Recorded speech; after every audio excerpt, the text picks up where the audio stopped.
নমস্কাৰ বন্ধুসকল, মোৰ ভিটামিনৰ ৰাসায়নিক চিহ্নৰ পাৰ্ট 2 লৈ স্বাগতম জনাইছোঁ। আজি আপোনালোকে জানি পাৰিব ভিটামিনৰ ৰাসায়নিক চিহ্নৰ বিষয়ে।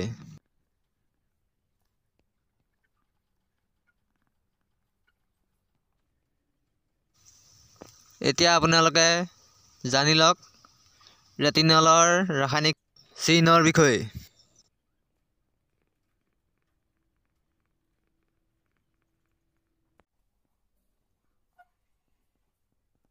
এতিয়া আপোনালোকে জানি লওক প্ৰভিটামিন এৰ বিটা কেৰটিনৰ ৰাসায়নিক চিহ্ন বিষয়ে। ভিডিঅ'টো চাই ভাল পালে লাইক এটা কৰিব, কমেণ্ট এটা কৰিব। মোৰ ভিডিঅ' প্ৰথমবাৰ চাইছে যদি ছাবস্ক্ৰাইব কৰি দিব।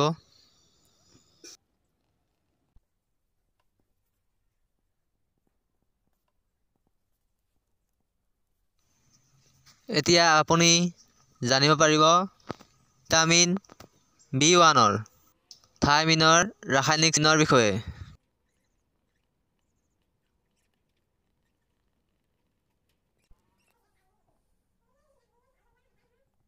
4 নম্বৰতে জানিব পাৰিব আপোনালোকে ভিটামিন B2 ৰাইবোফ্লেভিনৰ ৰাসায়নিক চিহ্নৰ বিষয়ে।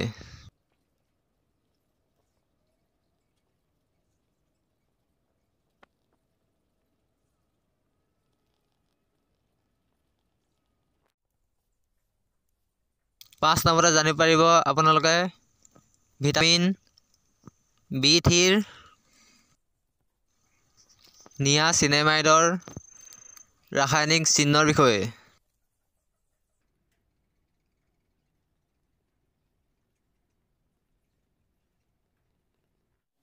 6 নম্বৰতে আপোনালোকে জানিব পাৰিব ভিটামিন B5 পেণ্টোথেনিক ৰাসায়নিক এচিডৰ চিহ্নৰ বিষয়ে।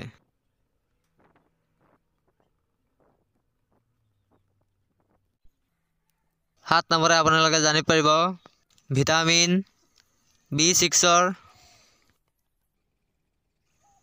ৰাসায়নিক পাইৰিডস্কিন চিহ্নৰ বিষয়ে। আপোনালোকে 8 নম্বৰ ভিটামিন B7 বায়'টিনৰ ৰাসায়নিক চিহ্নৰ বিষয়ে জানি লওক।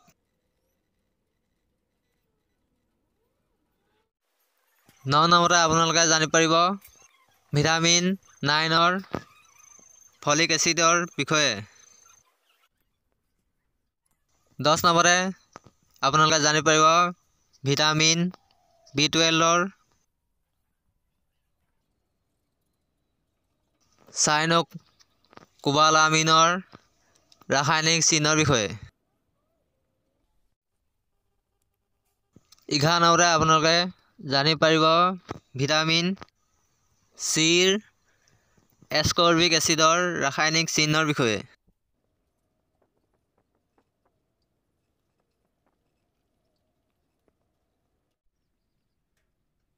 12 নম্বৰতে হ'ব আপোনালোকৰ ভিটামিন D3 কলেকেলচিফেৰলৰ ৰাসায়নিক চিহ্নৰ বিষয়ে।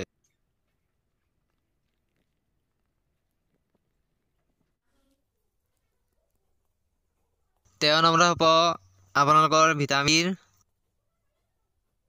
ইৰ ৰাসায়নিক নাম আলফা টকফেৰল ৰাসায়নিক চিহ্নৰ বিষয়ে।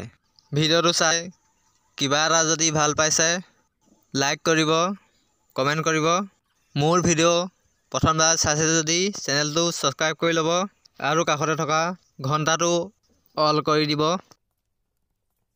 14 নম্বৰতে হ'ব আপোনালোকৰ ভিটামিন কেৰ ৰাসায়নিক নাম কেটামাইনৰ ৰাসায়নিক চিহ্নৰ বিষয়ে।